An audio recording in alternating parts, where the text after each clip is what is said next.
আমায় ডেকো না, ফেরানো যাবে না, সারাদিন ডাকলেও ফিরে আসবো না।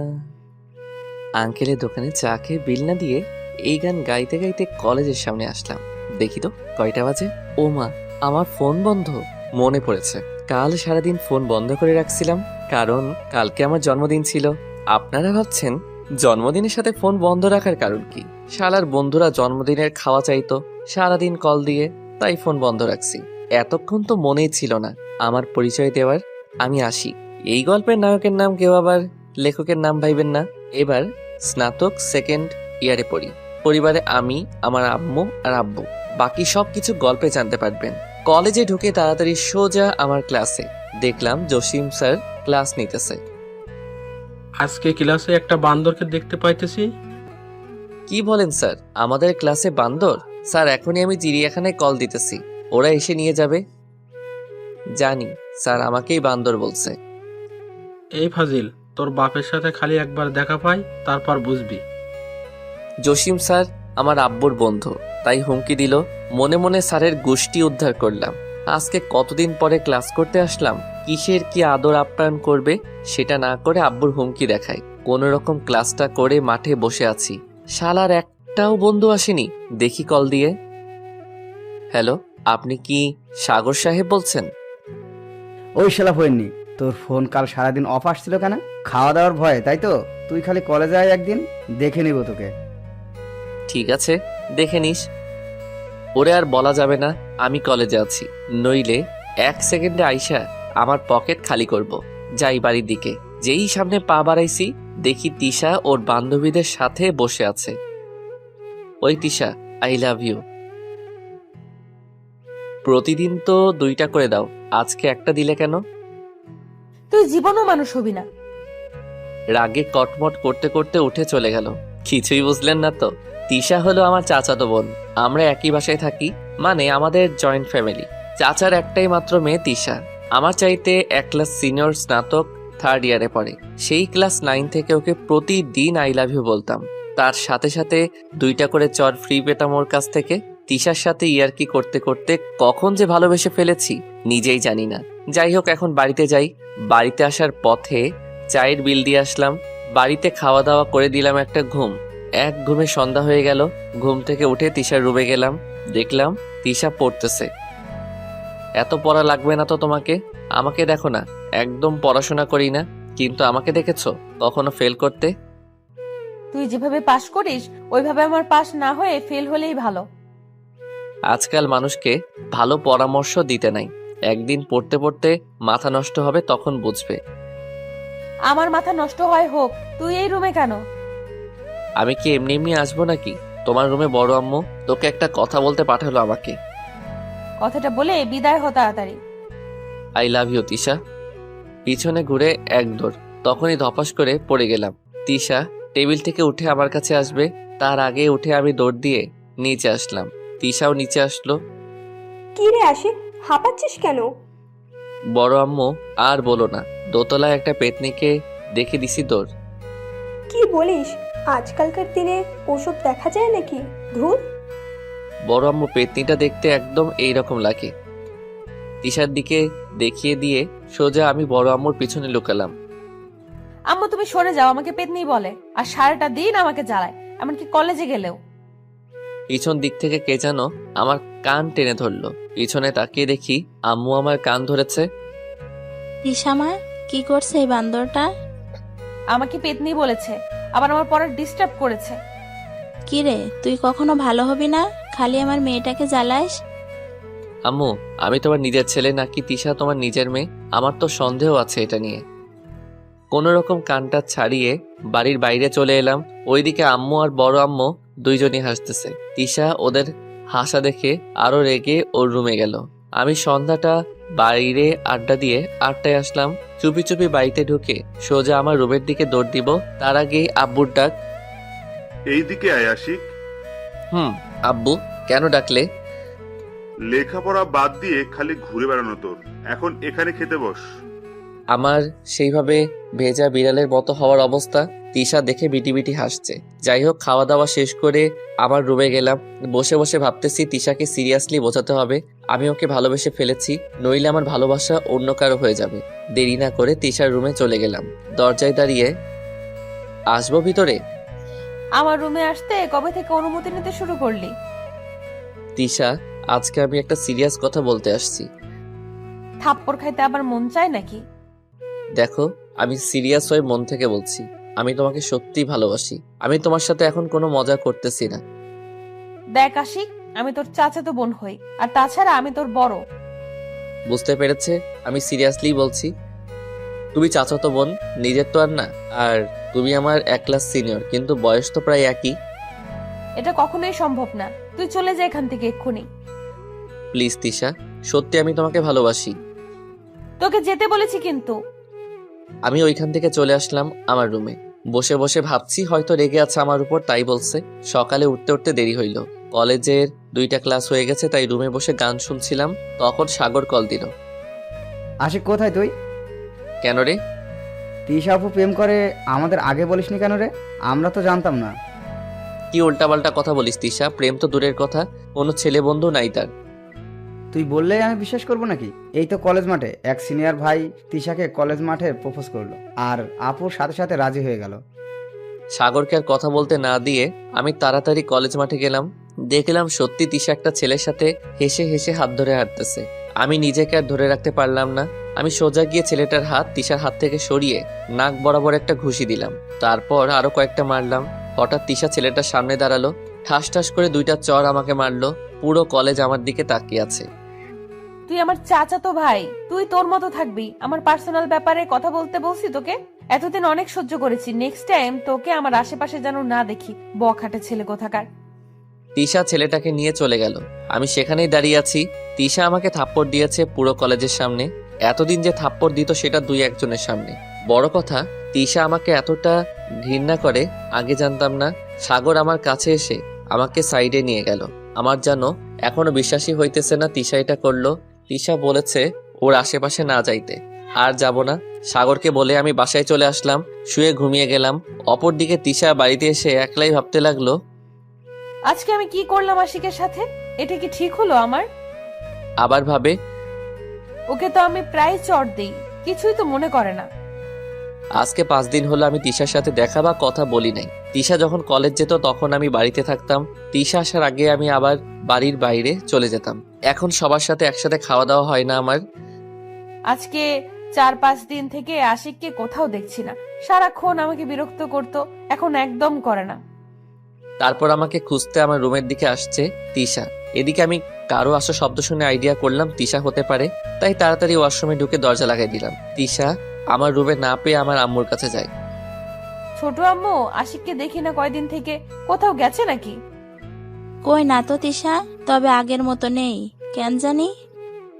ও, আজকে আম্মু আর আব্বু নাকি কার যেন বিয়ে খেতে যাবে। আমাকেও বললো যেতে। আমি বলে দিয়েছি যাব না, মন মেজাজ ভালো নেই তাই। পরে আম্মু আর আব্বু গাড়িতে করে বিয়ে খেতে গেল। ঘন্টা খানিক পর বড় আব্বু কল দিল। আশিক বাবা, আর কিছু বলার আগে কান্না করে দিল। বড় আব্বু, কি হয়েছে? তুমি কান্না করতেছো কেন? তোর আব্বু আর আম্মু অ্যাক্সিডেন্ট করেছে, কেউ আর বেঁচে নেই। তুই তাড়াতাড়ি হসপিটাল আয়। না, এটা হতে পারে না। কাঁদতে কাঁদতে দৌড়ালাম। চোখের সামনে শুধু আম্মু আব্বুর স্মৃতি ভাসছে। আমার এই পৃথিবীতে আব্বু আম্মু ছাড়া কি আছে আর? এটা কখনোই হতে পারে না। চোখ যেন আজকে কোনো কথাই শুনছে না, শুধু পানি বের হইতেছে। কিছুক্ষণের মধ্যে হাসপাতালে চলে আসলাম। দেখি বড় আব্বু একটা চেয়ারে বসে কাঁদতেছে। বড় আব্বু, আমার আম্মু আব্বু কোথায় বলো আমাকে? বড় আব্বু হাত দিয়ে ইশারায় পাশের একটা রুম দেখিয়ে দিল। আমি তাড়াতাড়ি পাশের রুমে গেলাম। দেখলাম সাদা কাপড় দিয়ে ঢাকা 2টা বেডে 2 জন। তখনই এই রুমে বড় আম্মু আর তিশাও চলে আসলো। আমি কাপড় সরিয়ে দেখি আব্বু আর আম্মু ঘুমিয়ে আছে। আব্বু আম্মু, তোমরা ঘুমিয়ে আছো কেন? তোমরা তো কার যেন বিয়েতে যাবে, সেখানে না যে শুয়ে আছো কেন? আমি যাবো না বলেছি দেখি তোমরাও যাওনি বুঝি? ঠিক আছে, আমিও যাবো, উঠো এখন। এই তোমরা উঠছো না কেন? কথা বলো। আব্বু আম্মুর ওকে স্পর্শ করে। বড় আম্মু, দেখো আব্বু আম্মু উঠছে না, আমার উপর রাগ করে আছে। যাইনি তাদের সাথে, তাই তুমি একটু বলো না রাগ করে যেন না থাকে। আর আমার খুব কষ্ট হইতেছে। সবাই আমার পাগলামি দেখে কান্না করতেছে। বাবা, সত্যিটা মেনে নিতে হবে, তোমার আব্বু আর আম্মু বেঁচে নেই। না, আমাকে ছেড়ে তারা যেতে পারে না, তোমরা ভুল বলতেছো। সেদিনের পর থেকে আমার জীবনের হাসি আনন্দ সব বন্ধ হয়ে গেছে। সারাদিন একটা আমার রুমে বসে থাকতাম। আমি কোনোভাবে আম্মু আব্বুকে ভুলতে পারতেছিলাম না। বেশ কিছুদিন কেটে যাওয়ার পর তিশা আমার কাছাকাছি ছিল সব সময়। এই সময়টাই আব্বু আমার মৃত্যুর কারণে সব মান অভিমান ভুলে গেছি। একদিন তিশা এসে আমাকে বলছে, আশিক, আজকে তোকে একটা কথা বলবো, কথাটা কি রাখবি? কাজটা করলে আমি সারা জীবন তোর কাছে ঋণী হয়ে থাকবো। কি কাজ বলো, চেষ্টা করব। তোকে তো আব্বু আম্মু বিশ্বাস করে ও ভালোবাসে। আমি তো একজনের সাথে রিলেশন করি, তুই জানিস। এখন যদি তুই আব্বু আম্মুকে রাজি করাইতি তাহলে আমাদের বিয়েটা হইতো। ঠিক আছে, বলবো। আমি তোদের কথা আমি ভেবেছিলাম তিশা আমাকে কিছুটা হলেও পছন্দ করে, কারণ যেভাবে তিশা আমার পাশে থেকেছে, এই কয়দিন কেয়ার করতো সব সময়। ধন্যবাদ। আমার গালটা একটু টেনে দিয়ে গেল। আব্বু আম্মু মারা যাওয়ার পর এই শহরটা আমার দম বন্ধ হয়ে আসছিল। শুধু তিশার জন্য এখানে ছিলাম। এখন তিশাও যে অন্য কারো, আমি থেকে কি করব এই শহরে? সিদ্ধান্ত নিলাম চলে যাব এখান থেকে। যদি না যাই তাহলে তিশাকে অন্য কারোর সাথে দেখলে আমার কষ্ট আরো দ্বিগুণ হারে বেড়ে যাবে। রাতে আমি বড় আব্বু ও বড় আম্মুর রুমে গেলাম। তোমাদের একটা কথা বলতে আসলাম। বলো বলো আশিক, কি বলবে? তিশা এখন অনেক বড় হয়েছে। হয়তো তোমরা তার বিয়ের কথা ভাবতেছো। তুমি হঠাৎ এইসব কথা বলছো কেন? বলছি এই কারণে, তিশা একজনকে ভালোবাসে। হয়তো বেশ কিছুদিন থেকে তাদের রিলেশন। তোমাদের যে তিশা এই কথা বলবে সেই সাহস হইতেছিল না, তাই আমাকে বলতে বলল। আমি আশা করব তিশার সুখের কথা চিন্তা করে তার পছন্দকে গুরুত্ব দিবে তোমরা। চোখের কোণে পানি নিয়ে তাদের রুমে চলে আসলাম। আমার রুমে এসে আমার প্রয়োজনীয় জিনিস ব্যাগে নিলাম। আজকে রাতেই চলে যাব এই শহর থেকে। কোথায় যাব জানি না, তবে এতটুকু বলতে পারি, সেখানে তো ভালোবাসার মানুষটাকে অন্যের সাথে দেখবো না। বাড়ি থেকে বেরিয়ে আসলাম। আসার আগে একটা চিঠি লিখে আসলাম তিশার জন্যে। এদিকে বড় আম্মু ও আব্বু তিশার রুমে যায়। তিশা, আমি এগুলো কি শুনতেছি? তুমি নাকি কাকে ভালোবাসো? তার কথা আমাকে বলতে আশিককে বলেছিলে? এই কথা আশিক তোমাকে বলেছে? একটা কথা তোমাকে স্পষ্ট করে বলে রাখি, তোমার আর আশিকের বিয়ে সেই ছোটবেলা থেকে ঠিক হয়ে আছে। দুঃখের বিষয়, আমার ছোট ভাইটা তার ছেলের বিয়ে দেখে যেতে পারলো না। অন্য ছেলের সাথে প্রেম ভালোবাসার কথা ভুলেও মুখে আনবে না। সত্যি বলছো তুমি আব্বু? আমাদের বিয়ে আগে থেকে ঠিক করা? আমি তো আশিককেই ভালোবাসি, শুধু ওকে জেলাস ফিল করাতে তোমাকে অন্য ছেলের কথা বলতে বলেছি। ছেলেটা কষ্ট পেয়েছে রে। আমাদের সাথে যখন কথা বলতেছিল তখন দেখেছি ওর চোখে পানি। কালকে ওকে সরি বলে দিব।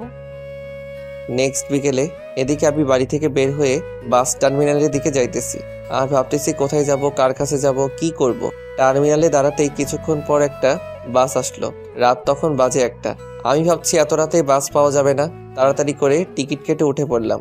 এই বাস কোথায় যাবে আমি জানি না, জিজ্ঞেসও করিনি। জিজ্ঞেস করে কি হবে, আমার তো নির্দিষ্ট জায়গায় যাওয়ার নেই। টিকিট অনুযায়ী আমি বসে পড়লাম। বাস চলছে তার আপন গতিতে। দেখলাম আমার পাশের সিটটা ফাঁকা। আমি বসেছি জানালার পাশে।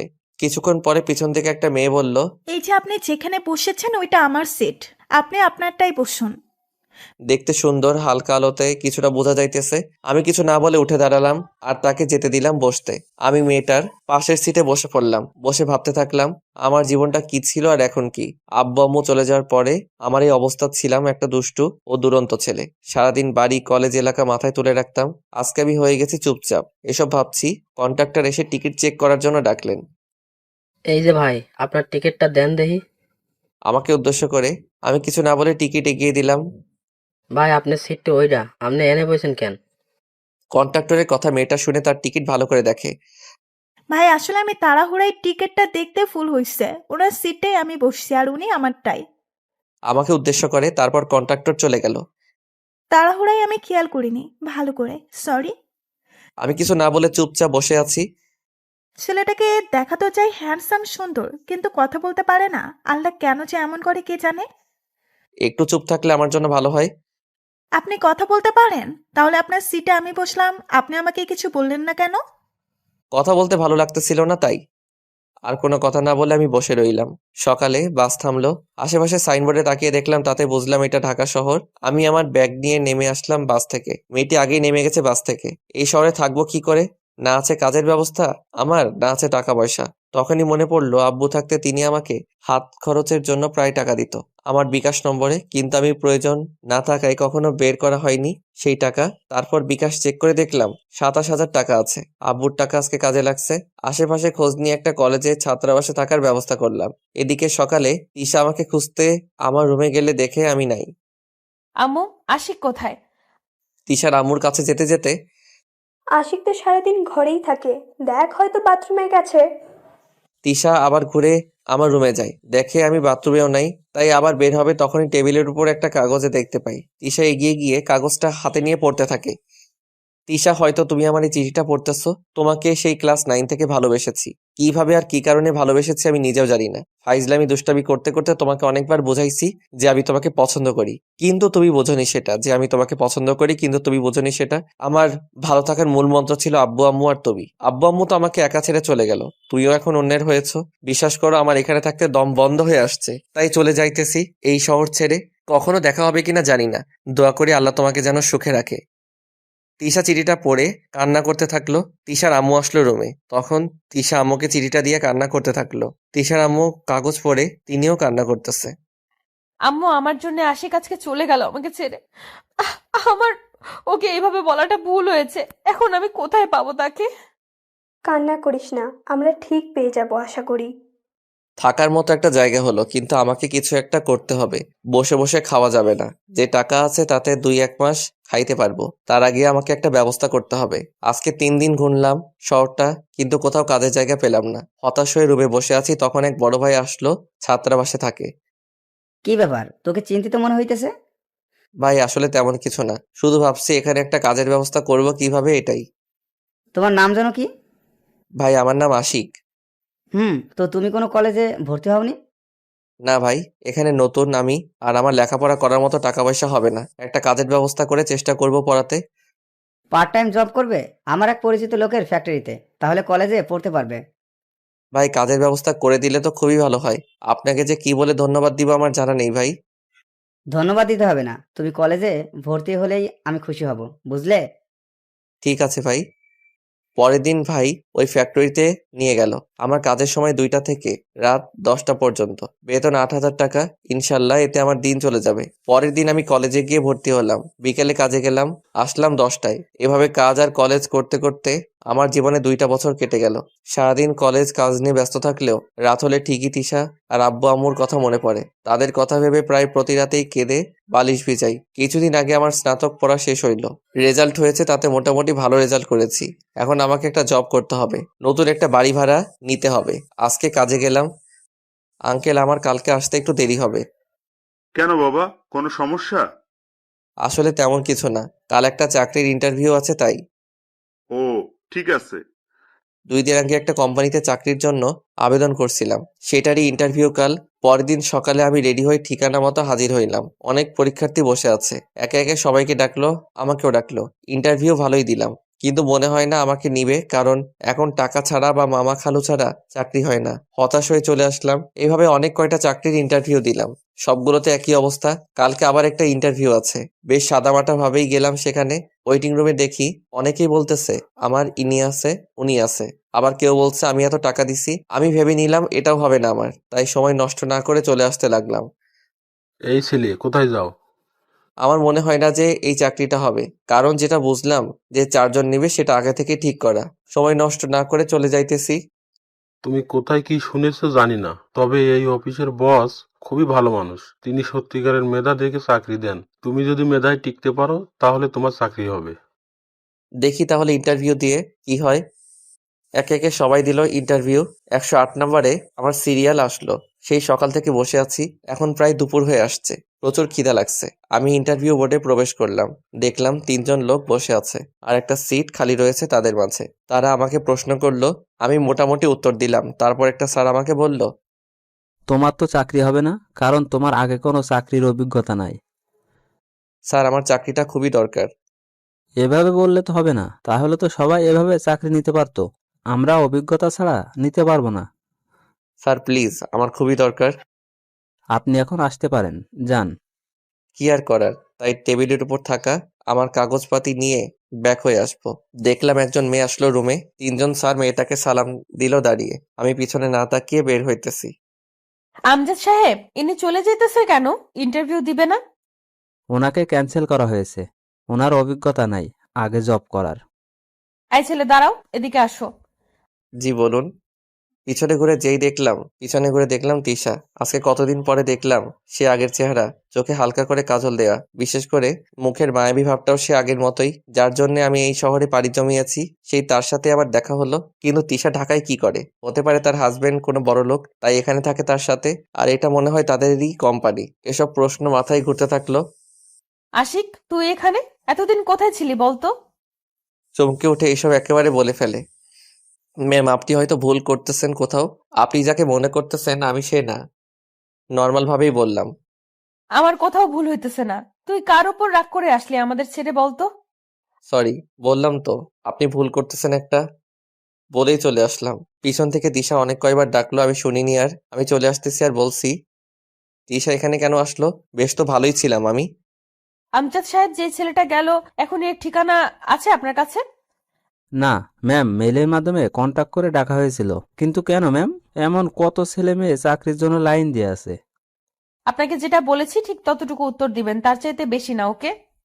হুম, আপনি আশিককে মেল করে জানিয়ে দেন তার চাকরি হয়েছে। ঠিক আছে ম্যাম। আমি ছাত্রাবাসে এসে রেডি হয়ে কাজে আসলাম। কিছুক্ষণ কাজ করার পর আঙ্কেল আসলো। আশিক বাবা, সবাইকে ডাকো তো আমার এখানে। তারপর আমি সবাইকে ডাকলাম। আমাদের এই ফ্যাক্টরিটা যেইখানে আছে এটা নাকি সরকারি জমিতে। গতকাল আমাকে নোটিশ দেওয়া হয়। আমি যখন জমিটা কিনি তখন আমি জানতাম না এটাই সরকারি জমি আছে। এখন বাধ্য হয়ে ফ্যাক্টরি বন্ধ করে জমি ছেড়ে দিতে হবে। আঙ্কেল, তাহলে আমাদের কি হবে? আপনার এখানে কাজ করে আমরা জীবিকা নির্বাহ করি। আমি জানি তোমাদের অনেক ক্ষতি হলো, কিন্তু ক্ষতি আমারও কম কিছু হলো না। কিছু করার নাই। চাকরি কতদিনে হবে জানা নাই, আদৌ হবে কিনা তারও ঠিক নাই। এখন আমার চলবে কিভাবে জীবন? এইসব ভাবতে ভাবতে ছাত্রাবাসে আসলাম। রাতে শুয়ে আছি কিন্তু চিন্তায় ঘুম আসছে না। ফোনের ডাটা অন করে এফবিতে ঢুকলাম, তখনই একটা মেইল আসলো। আমি মেইলটা চেক করে দেখলাম আজকে যেখানে তিশাকে দেখেছি সেই কোম্পানি থেকে মেইল করে জানালো আমার চাকরি কনফার্ম, আগামীকাল যেতে বলেছে 10টায়। এদিকে আমার যে কাজের উপর সবকিছু চলতো সেখানে কাজ অফ হয়ে গেল। কাজের খুব দরকার, নইলে না খেয়ে থাকতে হবে। এদিকে তিশা যেখানে ওইখানে গেলে আমাদের মানসিক কষ্টটা বেড়ে যাবে। এত কিছু না ভেবে ঘুমিয়ে পড়লাম। সকালে ঘুম থেকে উঠলাম দেরিতে, উঠে খাওয়া দাওয়া করে আবার শুয়ে আছি। তখন কল দিল কে যেন। কে বলছেন? আজকে আপনার কাজে জয়েন করার কথা ছিল, আপনি এখনো আসেননি। আপনি দ্রুত চলে আসুন। এতে বুঝে গেলাম কোম্পানি থেকে কল দিয়েছে। অন্য কিছু না ভেবে চলে গেলাম অফিসে। ম্যানেজার আমাকে কাজ বুঝিয়ে দিয়ে গেল। আমি কাজ করতেছিলাম, তখনই একজন আমার কাছে আসলো। তাকিয়ে দেখলাম একটা মেয়ে, কিন্তু কোথায় যেন দেখেছি মনে পড়ছে না। আমাকে চিনতে পেরেছো? চিনা চিনা লাগছে কিন্তু চিনতে পারিনি। 2 বছর আগে ট্রেনে কথা হয়েছিল আপনার সাথে, মনে আছে? ও হ্যাঁ, এবার মনে পড়েছে। আপনি কি নতুন এখানে জয়েন করেছেন? আজকেই। আপনি? আমিও। এভাবে কিছুক্ষণ কথা বলে কাজ করতেছিলাম। দেখলাম দুপুরে খাবার সময় হয়েছে। ক্যান্টিনে বসে খাইতেছি, তখন ওই মেয়েটি আসলো আমার কাছে। তারপর আমি নামটা জিজ্ঞেস করলাম। নাম নাকি সাথী। একদিন অফিস করে ছাত্রাবাসে আসলাম। একটা চাকরিরত ব্যবস্থা হয়েছে। এখন একটা বাসা ভাড়া নেই। আর কতদিন ছাত্রাবাসে থাকবো? এদিকে তিশা আমাকে দেখার সাথে সাথে আম্মু আব্বুর কাছে চলে যায় গ্রামের বাড়িতে। তিশামা, হঠাৎ করে কিছু না জানিয়ে চলে আসলে? তোমাকে আর আব্বুকে নিয়ে যেতে এসেছি। তুই কান্না করতেছিস কেন মা? আমি আশিককে খুঁজে পেয়েছি ঢাকায়। কি বলিস? কি বললো আশিক? কেন গিয়েছে এভাবে বলিসনি?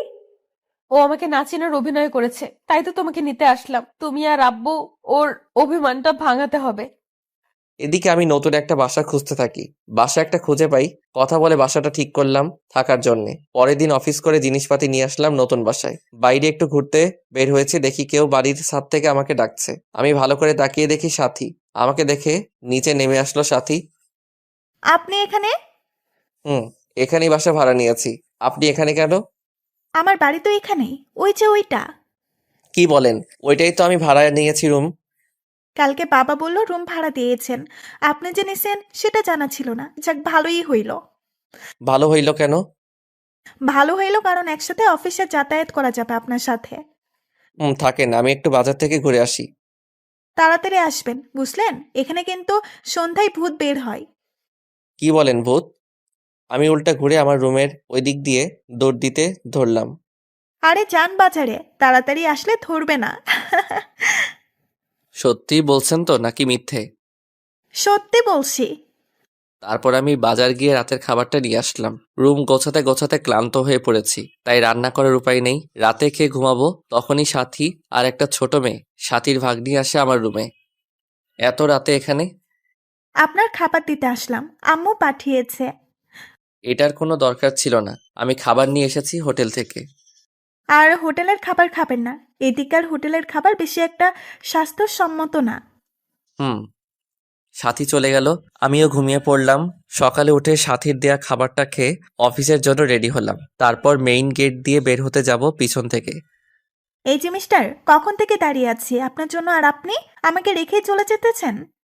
সরি, আমি খেয়াল করিনি। চলুন, তাড়াতাড়ি, দেরি হয়ে যাবে নয়তো। অফিসে এসে কাজ করতেছি একভাবে আমার মতো করে, কেউ যে আমার পাশে বসে আছে খেয়ালই করিনি। হঠাৎ মাথা তুলে দেখি তিশা। অনেকটা অপ্রস্তুত হয়ে গেলাম। আপনি এখানে? আমি এই অফিসের বস, তাই আমি এখানে আসতেই পারি। ও সরি ম্যাম। তোর সরি এর গুষ্টি কিলাই, আমাকে ছেড়ে এখানে এসেছিস কেন? ওইখানে কিভাবে থাকতাম? নিজের ভালোবাসার মানুষকে অন্যের হতে দেখতাম চেয়েছে। এগুলো কথা আপনাকে বলছি কেন? আপনি তো কখনো কাউকে ভালোবাসেননি যে জানবেন। সেদিন তোকে জেলাস ফিল করানোর জন্য বলেছিলাম আমি কলেজের ছেলেটাকে ভালোবাসি। পুরোনো কথা বাদ দেন, ওগুলো আর মনে করতে চাই না।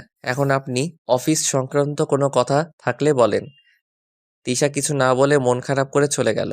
এখন আর পুরোনো কথা মনে করিয়ে লাভ কি? তিশার তো বিয়ে হয়ে গেছে, হয়তো ঢাকায় থাকে তার স্বামী। দেখলাম চোখের কোণে একটু পানি গড়িয়ে পড়ছে।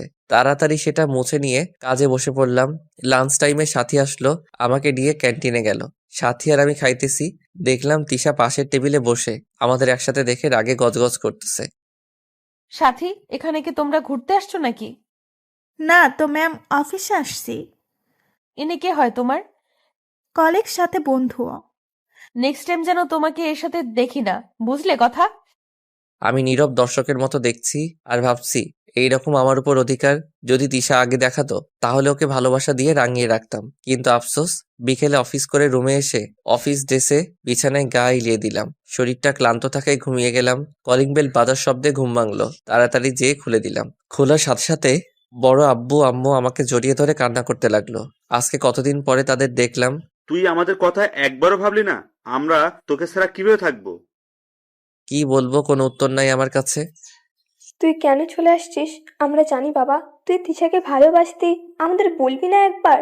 আর তাছাড়া তোদের বিয়ে ছোটবেলা থেকেই ঠিক করা ছিল। বড় আম্মু, ওইসব কথা এখন বলে কি লাভ? এখন তোর বিয়ে হয়েছে। তিশা দূরে দাঁড়িয়ে আছে, ওর দিকে তাকিয়ে। কার বিয়ে হয়েছে? তিশার বিয়ে হবে কেন? ও তো তোকে ভালোবাসে। তাহলে তিশা এই ঢাকা শহরে কেন, আর অফিসের বস হইল কিভাবে? এই কোম্পানি তো তিশার মামার কোম্পানি, এইটার দায়িত্ব তিশাকে দিয়েছে। তুই চলে আসার পর ও একদম ভেঙে পড়ে, তাই ওকে কোনো কাজে ব্যস্ত রাখতে ঢাকায় ওর মামার কাছে পাঠাই। আব্বু আম্মু, তোমরা খাবার রেডি করো তো, খুব ক্ষুধা লাগছে। বড় আব্বু আম্মু পাশের রুমে গেল, আমিও চলে আসতে যাব। অমনি তিশা আমার টাই ধরে একদম কাছে টেনে আনে। করছেন কি? দম বন্ধ হয়ে যাবে তো। তোকে তো আমি মেরেই ফেলবো, এতদিন কষ্ট দিলি আমাকে। আমার একদম কাছে চলে আসলো, আমি পিছাতে পিছাতে খাটে পড়ে যাই। অমনি তিশা আমার উপরে শুয়ে পড়ে। আরে করছেন কি? উঠুন বলছি। না, উঠবো না, কতদিন পর তোমাকে কাছে পেলাম। আপনি তো আমাকে তুই করে বলতেন, তাহলে এখন তুমি কেন? তোমাকে আমি সেই ক্লাস 10 থেকে ভালোবাসি, কিন্তু বাড়িতে জানালে বা সবাই জানলে সমস্যা হবে ভেবে তুই করে বলতাম, কেউ আর সন্দেহ করবে না। কিন্তু আমি আগে থেকে জানতাম যে তোমার সাথে আমার ছোটবেলা থেকেই বিয়ে ঠিক। হয়েছে, এখন সরেন। বড় আব্বু আম্মুর কাছে যাই। কি জানি একলা বসে আছে। তার আগে বলো, তুমি আমাকে আপনি করে বলতেছো কেন? এমনিতে। আর একবার যদি শুনি আপনি বলছো, দেখিও আমি কি করি। তারপর তিশা সহ আমি বড় আব্বু আম্মুর কাছে গেলাম। রাতের খাবার খেয়ে তারা চলে যাবে, আমাকেও নিয়ে যাবে। তোমরা যাও, আমি এখানেই ঠিক আছি। বড় আব্বু আম্মুকে বললাম। তুমি কিন্তু এবার বেশি বেশি বলছো। আমি রাগ করব কিন্তু, আর রাগ করলে আমি কি কি করতে পারি তুমি ভালো করেই জানো। এখানে বাসা ভাড়া নিয়েছি, টাকা দিতে হবে এবং জিনিসপাতি আছে। আমি পরে যাব, তোমরা যাও। ঠিক আছে, কাল বিকেলেই তোমাকে যেন আমাদের বাড়িতে পাই। আব্বু আম্মু তোমরা গাড়িতে বসে চলে যাও, আমিও কাল বিকেলে যাব একসাথে। কি বলেন, আপনি এখানে থাকবেন? আমি ব্যাচেলর রুম ভাড়া নিয়েছি। এইখানে মেয়ে দেখলে আমার চরিত্র নিয়ে বাজে কথা উঠবে। তারপর তিশাও তারা সবাই চলে গেল। আমিও ঘুমিয়ে গেলাম। সকালে উঠে ফ্রেশ হয়ে বের হইলাম অফিসে যাওয়ার জন্য। সাথী আছে আমার সাথে। আমি বাড়ির গেট পার হইলাম, তখনই একটা মাইক্রো এসে থামলো। আশিক চলো আমার সাথে, যাইতেছি তো অফিসে। একটা কাজ আছে, তুমি আসো। সাথী, তুমি অফিসে চলে যাও। ঠিক আছে ম্যাম। আমি গাড়িতে বসে আছি। কিছু দূর যাওয়ার পর হঠাৎ গাড়ি থামিয়ে, ওই, তোর সাথে সাথে কি? মেয়েদের সাথে কথা বলতে খুব ভালো লাগে নাকি তোর? সাথী আমার সাথে প্রায় অফিস যায়, আর কি থাকবে। না থাকলেই ভালো। তারপর অফিস করে বিকালে বাড়িতে আসার সময়, আপনাকে একটা কথা বলার ছিল। বলুন দেখি। আপনাকে দেখতে দেখতে আর মিশতে মিশতে কখন যে ভালোবেসেছি আমি নিজেই জানি না। কি বলেন এগুলা? এই যে সাথী, আশিক আমার হবু বর আর প্রেমিকও। সাথী কান্না করতে করতে চলে গেল। আমিও ওর কাছে গেলাম। সাথী, ভালোবাসা তো এক পাক্ষিক হয় না। তুমি আমাকে ভালোবাসো, আমি তো তোমাকে ভালোবাসি না। আমি ছোটবেলা থেকে তিশাকে ভালোবাসি। সাথী মন খারাপ করে চলে গেল। আমিও চলে আসলাম বাড়িতে। ব্যাগ গুছাইতেছি, দেখলাম দরজায় কে যেন দাঁড়িয়ে। আমি দেখার সাথে সাথে চলে গেল। একটু পর তিশা আসলো আমাকে নিয়ে। তিশা যে ফ্ল্যাটে এখন থাকে ঢাকায়, ওইটাই গাড়িতে। তিশা আমার সাথে একটাও কথা বলে নাই। ফ্ল্যাটে এসে তিশা ওর রুমে হন করে চলে গেল। আমি ব্যাগ রেখে গেলাম ওর রুমে। গিয়ে দেখি দরজা খোলা রেখেই ড্রেস চেঞ্জ করতেছে। এই কি করো, থামো থামো। লুচু ছেলে কোথাকার, মেয়ের রুমে আসছো, নক দিবে না? আমার বউয়ের রুমে আসছি, অনুমতি নিতে হবে কেন? তিশার একদম কাছে এসে তিশা একটা তোয়ালে পরে দাঁড়িয়ে আছে। আমাকে এভাবে কাছে আসা দেখে লজ্জায় পড়ে যায়। এটা কিন্তু ঠিক না, দূরে যাও তুমি, তোমার মতলব ভালো মনে হইতেছে না। আর কিছু বলতে না দিয়ে শক্ত করে জড়িয়ে ধরলাম, আর তিশার খোলা পিঠে হাত বুলিয়ে দিতেছি। তিশাও খুব শক্ত করে জড়িয়ে ধরেছে। মনে হইতেছে দুইজনের শরীর মিশে যাবে। তখনই কারেন্ট চলে গেল। তিশা ছাড়ো, লাইট অন করে দেই। অন্ধকার। লাইটের কি দরকার? বলেই চুমু খেতে লাগলো আমায়। তিশা আমার কাছে পেয়ে পাগলের মতো করছে। বিছানায় আমাকে ফেলে দিয়ে আমার ঠোঁটের 12টা বাজিয়ে দিতেছে। তখনই বড় আম্মু আসলো দরজায়। তিশা, লাইট জ্বালিয়ে দিতেছিস না কেন? এই তিশা, বড় আম্মু আসছে, সরো। আম্মু তুমি যাও, আমি একটু পরে লাইট জ্বালিয়ে দিব। এদিকে আমাকে চুমু খেতে খেতে, ঠিক আছে। এই যে সরেন সরেন, খিদে লেগেছে খুব। না, তুমি আগে আমাকে তুমি করে বলবে, তারপর। তুমি করে বলবো না কখনোই। সাথে সাথে আমার গালে কামড় বসিয়ে দিল। ব্যথা করতেছে তো। ও মা গো। চুপ, একদম চুপ। যতক্ষণ তুমি করে না বলবি আরো কামড় খাবি তুই। ঠিক আছে, তুমি করে বলবো। এখন তো ছাড়ো, সত্যি ব্যথা করতেছে। তিশা সরে গেল। আমিও উঠে বড় আম্মুর কাছে গেলাম। দেখি বড় আম্মু আর আব্বু বসে আছে খাবার টেবিলে আমাদের জন্যে। তারপর আমিও খেতে লাগলাম। একটু পর তিশা এসে আমার উপর দিকে বসে পড়ল। আশিক, বাবা তোমাদের বিয়ে কোন দিন দিলে ভালো হয় বলো তো? এসব বিষয় সিদ্ধান্ত আপনারা নেন, আমি ভালো মন্দ কি জানবো। ঠিক আছে, আগামী সোমবার তোমাদের বিয়ে, কি বলো তিশামা? এত দেরি কেন? আব্বু আম্মু সবাই হাসতেছে তিশার কথা শুনে। আমি তো মাথা নিচু করে খাইতেছি। এই মেয়েটার হুঁশ জ্ঞান কম নাকি? আল্লাহই ভালো জানেন। সকালবেলা শরীর ভিজে থাকার কারণে ঘুম ভেঙে গেল। তাকিয়ে দেখি তিশা মগ হাতে দাঁড়িয়ে আছে। তুমি আমাকে ভিজিয়ে দিলে কেন? তোকে কখন থেকে ডাকতেছি, ওঠার নামগন্ধ নেই। তাই বলে পানি ঢেলে দিবে? এখন তো পানি ঢেলে দিতেছি, বিয়ের পর দেখবি কি কি করি। ও বড় আম্মু আব্বু, আমি বিয়ে করব না এই জল্লাদ মেয়েকে। আর একটা কথা বললে তোর হাত পা ভেঙে দিব। হ্যাঁ তাই করো, হাত পা ভেঙে দিয়ে রাখো, তবু তোমাকে বিয়ে করব না। তোর হাত পা আমি ভাঙবো, বিয়েও আমিই করব। এখন তাড়াতাড়ি উঠে অফিসে চলো। একটু আদর করেও তো তুলতে পারতে ঘুম থেকে। দিল শরীরটা ভিজিয়ে। ও, আদর করতে হবে আগে বলবে না? কালকে রাতের আদরের কথা মনে নাই? আমি সাথে সাথে গালে হাত দিয়ে দেখলাম এখনো কামড়ের দাগ আছে। না থাক, আদর লাগবে না। পাগল একটা।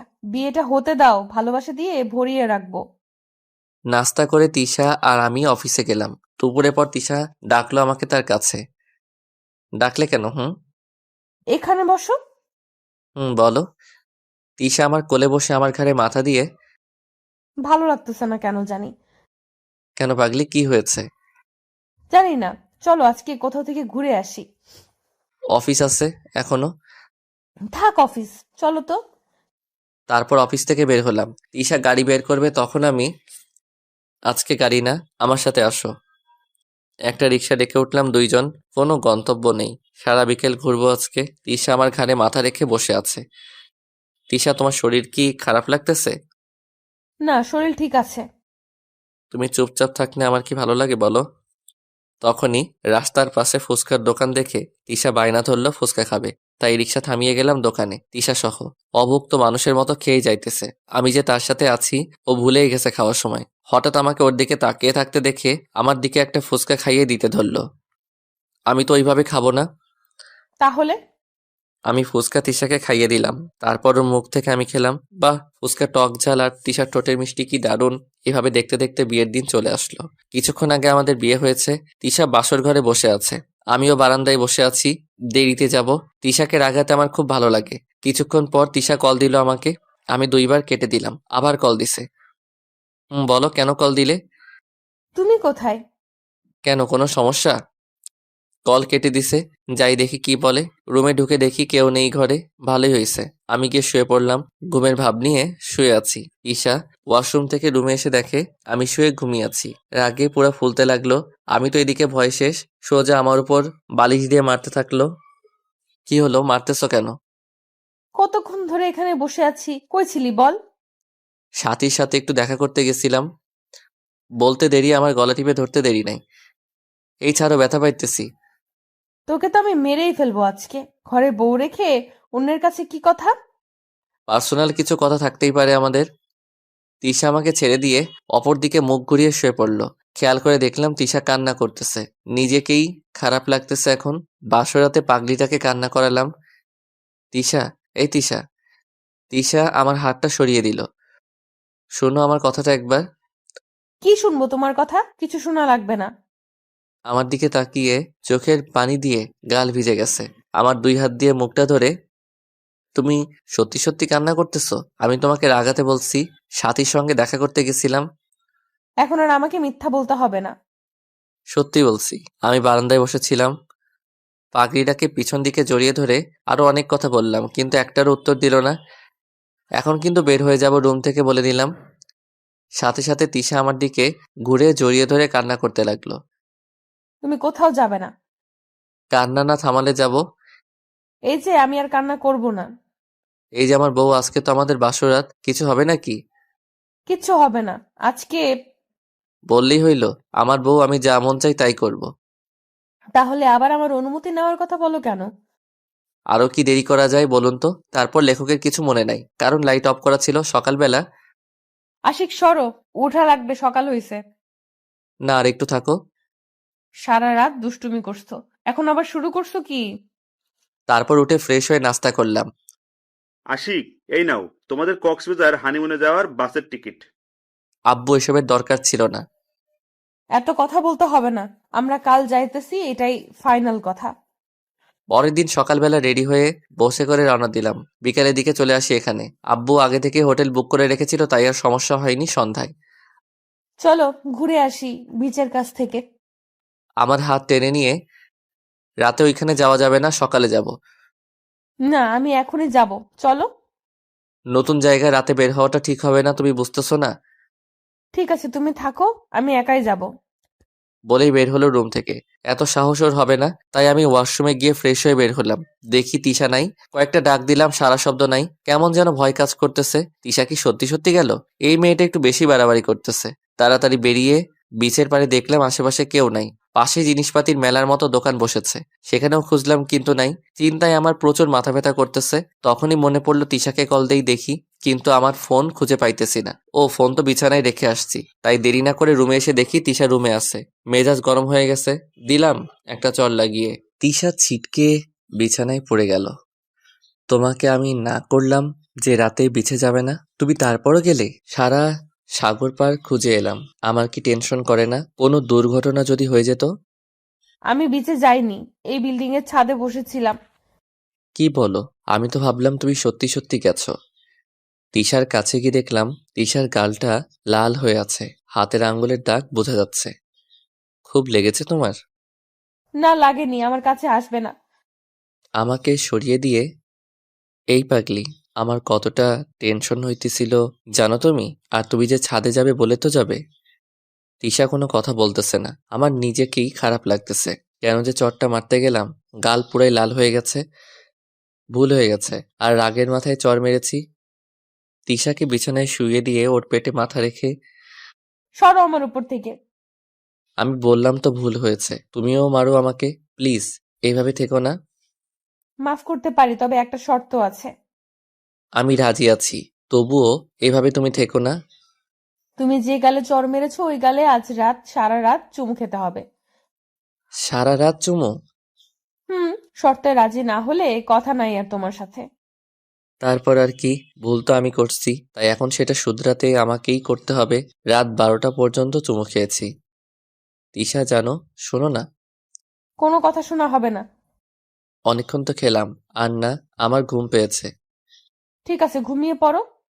তারপর আমি অন্য পাশে ঘুমিয়ে পড়লাম। তোমার কি মার খাওয়ার মন চাইতেছে? কেন? আমাকে জড়িয়ে ধরে ঘুমাও, না হলে খবর আছে। সকালবেলা ঘুম থেকে উঠে নাস্তা করে 11টার দিকে সাগর পাড়ে গেলাম।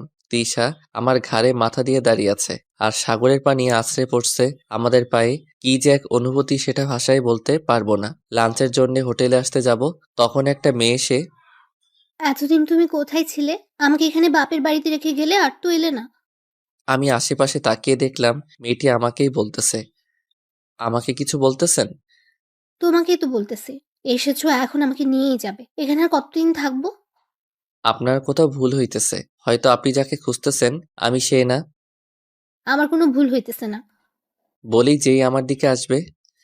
এই মেয়ে, তোমার সমস্যা কি? আমার স্বামীকে নিয়ে কি শুরু করছো? ভালোই ভালো এখান থেকে চলে যাও, নয়তো সমস্যায় পড়বে।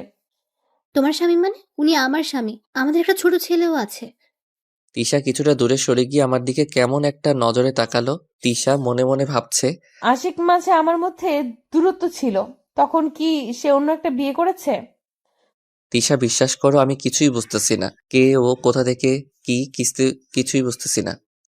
সত্যি করে বলো তো আশিক, আমাদের কাছ থেকে চলে আসার পরে তুমি কি বিয়ে করেছিলে? কি বলতেছো তিশা? আমি বিয়ে করব কেন? আমি এই মেয়েটাকে চিনি না বলতেছি। তাহলে ইনি কি মিথ্যা বলতেছে? বিশ্বাস করো আমি কারোর সাথে সম্পর্কেও জড়াইনি, আর বিয়ে তো দূরের কথা। গলাটা ভারী হয়ে আসছে, আর চোখ ভিজে গেল। কিছুক্ষণের মধ্যে বেশ কিছু মানুষ জমতে শুরু হলো। ভাইরা দেখেন তো এই মহিলা কি কি বলতেছে, আমি নাকি তার স্বামী হই।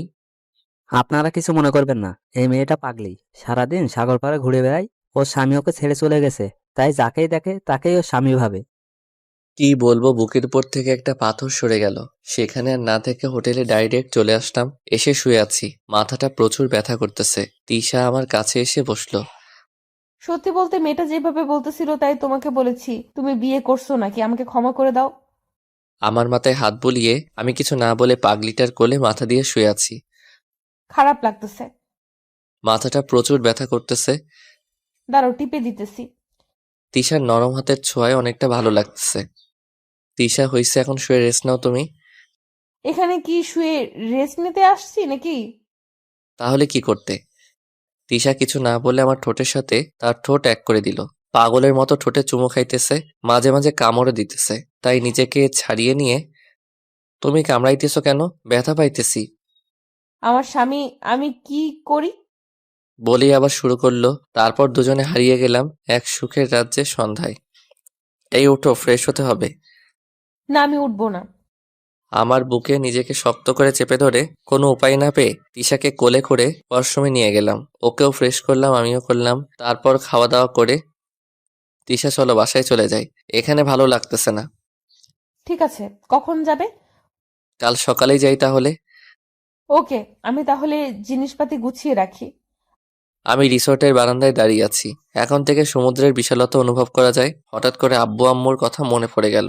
আজকে তারা বেঁচে থাকলে কত সুন্দর হইতো, কতটা খুশি হইতো। এটা শুনলে যে তিশাকে আমি বিয়ে করেছি, চোখের কোণ দিয়ে পানি অটোমেটিক গড়িয়ে পড়ছে। তিশা পিছন থেকে জড়িয়ে ধরে আছে, সেদিকে আমার কোনো খেয়াল নেই। আশিক, এদিকে আসো তো। বলেই আমাকে নিয়ে বিছানায় শুইয়ে দিল। আমার মাথাটা ওর কোলে দিয়ে কান্না করবে না একদম। আব্বু আম্মু চলে গেছে, তুমি কান্না করে কি তাদের আরো কষ্ট দিতে চাও? এভাবে থাকতে থাকতে ঘুমিয়ে পড়ি। মধ্যরাতে দেখি আমি এখনো তিশার কোলে। পাগলিটা খাটে হেলান দিয়ে বসে বসে ঘুমাইতেছে। আমি ওকে আমার বুকে নিয়ে শুয়ে পড়লাম। পরের দিন সকালে আমি আর তিশা বেরিয়ে পড়লাম ঢাকার উদ্দেশ্যে। বিকেলে চলে আসলাম, দেখি বাড়িতে একটা মহিলা আর লোক। মামা মামি তোমরা এখানে? আসলাম। এইটা বুঝি তোর স্বামী? হুম, এই হইতেছে আশিক। আমি সালাম দিলাম। উত্তর না নিয়ে কেমনভাবে তাকালো আমার দিকে, তাতেই বুঝলাম আমাকে পছন্দ করে নাই। আমি আর কথা না বলে উপরের রুমে গেলাম। রেস্ট নিয়ে বাইরে বের হব, দেখি বারান্দায় কারো হাসির আওয়াজ ভেসে আসছে। এখানে কার হাসি দেখার জন্য গেলাম, দেখি একটা ছেলে আর তিশা হাসাহাসি করছে। সত্যি বলতে বুকের ভিতরটা কেমন যেন নড়ে উঠল। ওদের সামনে গেলাম, দেখলাম তিশা হাসাহাসি বন্ধ করে দেয়। তোমাদের ডিস্টার্ব করলাম, জানতাম না তোমরা এখানে, নইলে আসতাম না। ডিস্টার্ব করবে কেন? এইটা হইতেছে আমার মামাতো ভাই সোহেল। হুম, বলেই চলে আসলাম। রাতে শুয়ে শুয়ে ফেসবুকিং করতেছি, তিশা আসলো আমার কাছে, এসে আমার উপর শুয়ে পড়লো। এটা কি হলো? কিছু না। এই আশিক শোনো না, বলে ফেলো। আমার দিকে তাকাও। বলতে থাকো তো। তিশা ছো মেরে আমার হাত থেকে ফোনটা কেড়ে নিয়ে মেঝেতে ছুঁড়ে মারে। আমার সাধের ফোনটা টুকরো টুকরো হয়ে গেল। কি করলে? আমার ফোনটা তো শেষ হয়ে গেল। উঠে মেঝের দিকে যাব।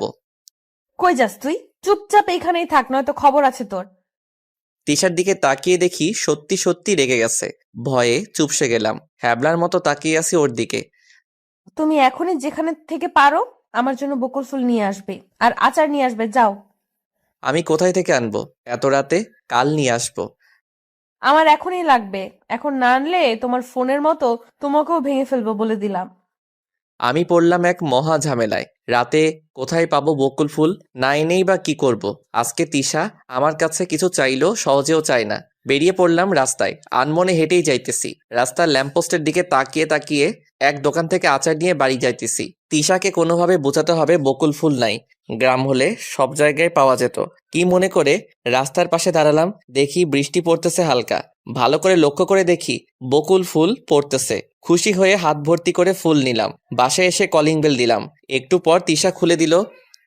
তোমাকে রাগ করে আনতে বসছি বলে তুমি সত্যি সত্যি আনতে চলে যাবে? তুমি আমার কাছে কিছু চাও না? আজকে চাইলে আমি কি না করতে পারি? রুমে এসে শুয়ে পড়লাম, তিশা আর আমি। এই আশিক, বলো। আমাদের কিন্তু হানিমুনে কিছুই হয়নি। কে বলছে কিছু হয়নি? আমরা সাগর দেখলাম ওইখানে গিয়ে। গাধা কোথাকার! তুমি গাধার তাহলে বউ গাধি? এই গাধাকে আমাকেই মানুষ করতে হবে। তারপর আমরা হারিয়ে গেলাম দুজনের মাঝে। সকালবেলা আমি আর তিশা অফিস যাইতেছি রিক্সায়। একটু পরে সোহেল আসলো গাড়ি নিয়ে, রাস্তায় আমাদের সামনে। তিশা, রিক্সায় তুমি যাইতেছো কেন? আসো আমার গাড়িতে আসো, আমি পৌঁছে দিতেছি। ঠিক আছে আশিক, আসো গড়িয়ে যাই। তিশা, তোমার সমস্যা হইতেছে, তুমি যাও গাড়িতে, আমি রিক্সায় ঠিক আছি। ঠিক আছে, আমি গেলাম অফিস। এই বলে চলে গেল। আমার মনটা সত্যিই খারাপ হয়ে গেল। অফিসে এসে কাজ করে দুপুরে লাঞ্চ করতে গেলাম না, অফিসেই বসে বসে সময় কাটালাম। তিশা এসেছিল আমাকে ডাকতে, আমি বলে দিয়েছি খিদে নাই। রাতে বাসায় আসলাম, বড় আব্বু আম্মু আজকে বলল তারা নাকি বাসায় চলে যাবে। আয়নার সামনে তিশা বসে বসে চুল চিরুনি করতেছে। আমি গিয়ে তিশাকে দাঁড় করিয়ে শক্ত করে জড়িয়ে ধরলাম, চোখ দিয়ে পানি বের হয়ে আসছে। তুমি কান্না করতেছো কেন? কি হয়েছে? কিছু না বলে আরো শক্ত করে জড়িয়ে ধরলাম। এই পাগল, কি হয়েছে বলো আমাকে। তিশা, আমি তোমাকে খুব খুব ভালোবাসি। তোমাকে অন্য কারোর সাথে দেখলে বা কথা বলতে দেখলে আমার হিংসে হয়, তোমাকে হারানোর ভয় কাজ করে। তিশা কিছু না বলে কান্না করতেছে। তিশা, আমি একটা সিদ্ধান্ত নিয়েছি, আমরা গ্রামে চলে যাব। আব্বুর যেটুকু আবাদি জমি আছে ওইখানে ছোট একটা ঘর বানিয়ে তুমি আর আমি থাকবো। জমিতে চাষাবাদ করে আমাদের সংসার চালাবো। এতে তুমি কি বলো? তুমি যেটা ভালো মনে করো সেটাই। তুমি যেখানে থাকবে ওখানেই আমিও থাকবো। কালকে বড় আব্বু আম্মুর সাথে চলে যাব বাড়িতে। পরের দিন সকালে আব্বু আম্মু সহ আমরা গ্রামের বাড়ি চলে আসি। সেই বাড়িটার সামনে দাঁড়িয়ে মনে পড়ে গেল পুরনো দিনের কথা। ভিতরে ঢুকে আমার রুমে গিয়ে ফ্রেশ হয়ে আব্বু আম্মুর সাথে কথা বলতে চলে আসলাম তাদের রুমে। সাথে তিশাও আসলো। আশিক, তুমি কি কিছু বলবে? এসেই আমার কাছে আসলে যে? আব্বু তেমন কিছু না, বলছিলাম আমি তো এখন এসে গেছি, তোমাকে আর কোনো কাজ করতে হবে না, তুমি বাসায় রেস্ট নিবে এখন থেকে। আমি এখনো ব্যবসা সামলাতে পারবো, বুড়ো হয়নি রে। মাঝে মাঝে যাবে, তবে প্রত্যেক দিন না, একটা কাউকে ব্যবসায় রেখে দাও। কাউকে মানে? তুই থাকতে কাকে রাখবো? কাল থেকে তুই যাবি। আমি আব্বুর যেটুকু জমি আছে ওইখানে চাষাবাদ করব, তোমার ব্যবসায় আমি যাব না। এবার কিন্তু আমি তোর উপর রাগ হবো সত্যি সত্যি। আমার কোনো ছেলে আছে তুই ছাড়া? আমার যা কিছু আছে সবই তো তোর। ঠিক আছে, তুমি বাড়িতে সময় দিবে এখন থেকে। তারপর এইভাবে চলে গেল একটা বছর। একদিন রাতে বাসায় আসলাম, এসে কলিং বেল বাজালাম। তিশা দরজা খুলে লাফ দিয়ে আমাকে জড়িয়ে ধরলো। কি ব্যাপার, আজকে তোমাকে খুব খুশি খুশি লাগতেছে? বাহ, সুন্দর করে সেজেছো দেখি। খুশি সংবাদ আছে, তার আগে বলো আমি খুশির সংবাদ দিলে আমাকে কি দিবে? তুমি যা চাইবে তাই দিব। এবার বলো খুশির সংবাদটা কি? আমি মা হতে চলেছি। কথাটা শুনে এতটা খুশি হয়েছি বলে প্রকাশ করা যাবে না। এই খুশির সংবাদ তুমি আমাকে এখন দিলে, আগে দিলে না কেন? তুমি কখন জানলে? বিকেলে অসুস্থ অসুস্থ লাগতেছিল, তাই আমার বান্ধবী ডক্টরকে ডাকছিলাম, সে টেস্ট করে জানালো। আব্বু আম্মুকে বলেছো? না, তোমাকে আগে দিব, তাই এতক্ষণ বসে আছি দরজার কাছে। তিশাকে কোলে নিয়ে আমাদের রুমে গেলাম। রুমে গিয়ে আব্বু আম্মুকে ডাকলাম, তাদের সংবাদটা জানালাম, তারা অনেক খুশি। তুমি বলেছিলে আমি যা চাইবো তাই দিবে। আব্বু আম্মু চলে যাওয়ার পর, আমি আজকে অনেক খুশি, বলো তোমার কি চাই? এখন থেকে বিকালের আগে বাসায় এসে আমাকে সময় দিতে হবে। এইটুকু? আরো কি চাই বলো, যা বলবে সেটাই। আমাকে প্রচুর পরিমাণে ভালোবাসতে হবে, আর কিছুই চাই না। পাগলিটাকে বুকে নিয়ে শুয়ে পড়লাম। দেখতে দেখতে তিশার ডেলিভারির ডেট চলে আসে। সকালে ব্যবসায় হিসাব করতেছিলাম, তখন আব্বুর কল। আশিক, তুই কই? তাড়াতাড়ি হসপিটালে চলে আয়, তিশার প্রসব ব্যথা উঠেছে, আমি হাসপাতালে নিয়ে যাইতেছি। আমি দেরি না করে দ্রুত হাসপাতালে চলে যাই। দেখি আব্বু আম্মু ভিতরে বসে আছে। তিশাকে কি কেবিনে নিয়ে গেছে? না, তোকে ছাড়া তিশা কেবিনে যাবে না, কান্না করতেছে তোর জন্য। আমি তাড়াতাড়ি তিশার কাছে চলে গেলাম। তারপর তিশাকে কেবিনে নিয়ে গেলাম। তিশা, আমি কেবিনের বাইরে আছি, তুমি কোনো চিন্তা করো না। না, তুমি এখানেই থাকবে, আমার কাছে আসো। দুলা ভাই, আপনি বসেন তিশার সামনে, না হলে ও কান্নাকাটি শুরু করবে। শান্তা ডক্টর তিশার বান্ধবী। তিশা ওর হাতটা দিয়ে আমার হাত শক্ত করে চেপে ধরে আছে, মনে হয় ছেড়ে দিলে আমি হারিয়ে যাব। তিশা আমার দিকে তাকিয়ে থাকতে থাকতে হঠাৎ করে জোরে চিৎকার করে অজ্ঞান হয়ে পড়ল। সাথে সাথে ছোট শিশুর কান্নার আওয়াজ ভেসে আসছে।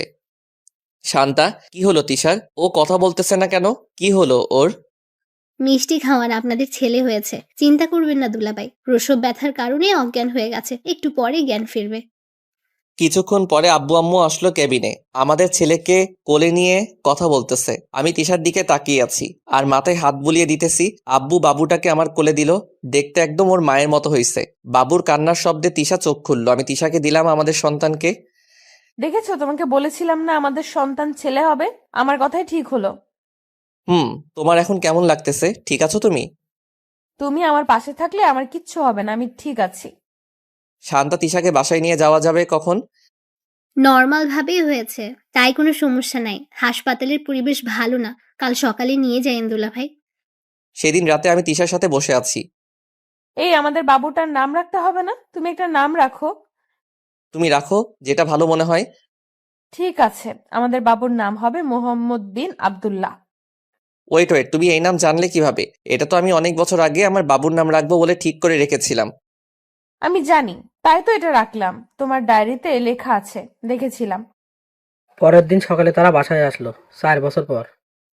আব্বু আব্বু, আমাকে না আম্মু বকা দিয়েছে। কি এত বড় সাহস? আমার ছেলেকে বকা দিয়েছে? তোমার আম্মুকেও আমি বকা দিব, ঠিক আছে? বাইরে থেকে বাসায় ঢুকছি আর ছেলেকে বলছি। ঠিক আছে। রাতে ঘুমানোর আগে আব্দুল্লাহ আর আমি দুষ্টামি করছিলাম বিছানায়। এখানে কি হইতেছে? চিল্লাচিল্লি কেন?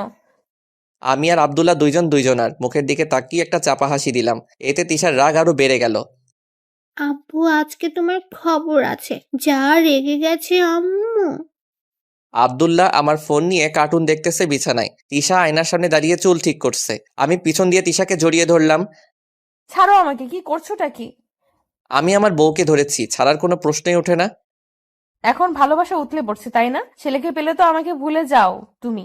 সব ভালোবাসা ছেলেকেই দেয়, আমাকে দেয় না। ওলে বাবালে, আমার পাগলিটা রাগ করেছে, আসো একটু আদর করে দেই। এই ছাড়ো, বাবু আছে তো এখানে, চলো ঘুমাবে এখন, আসো। আমি শুইলাম, আমার সাথে তিশা আর তিশার ওই পাশে আব্দুল্লাহ। কিছুক্ষণের মধ্যে তিশা আর আব্দুল্লাহর ঝগড়া বেঁধে গেল। তিশা আমার পাশে শুয়ে থাকবে, আব্দুল্লাহ বলে সেও আমার পাশে থাকবে। এই যে আপনারা থামেন, এই যে আমি মাঝে শুইলাম, এখন আমি দুইজনেরই পাশে। তারপর তিশা আমার বুকে মাথা দিয়ে শুয়ে পড়ল, এদিকে আব্দুল্লাহও শুয়ে পড়ল। কিছুক্ষণ পরে আমার ঠোঁটে কিছু একটা অনুভব করতে পারলাম। চোখ খুলে দেখি তিশা আমাকে কিস করতেছে। এটা তিশার প্রত্যেক দিনের কাজ। পাশে তাকিয়ে দেখি আমার ছেলে আমাকে ধরে ঘুমিয়ে আছে। এভাবেই পার করে দিতে চাই সারাটা জীবন। বেশ সুখে শান্তিতে কাটছে আমাদের জীবনের পথ চলা।